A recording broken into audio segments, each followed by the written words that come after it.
पहले जो हमारा आ रहा है स्टार वो है हमल। ठीक है, आप इसका वो देख भी रहे हैं जो भी मतलब इसका रिप्रेजेंट कर रहा है एरो। और मरीख है ये, इसको इंग्लिश में मार्स बोलते हैं। ठीक है, ये है एरीज, ARIES एरीज। हाकिम से आ रहा है मरीख। अकीदा मैं हूँ, IM। अंसर आग है यानी फायर। और ख़ासा तगैर पजीर है मुकल्लब।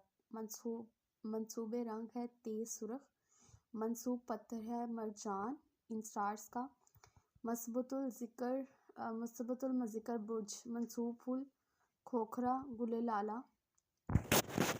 यहाँ पे आई थिंक है लौंग।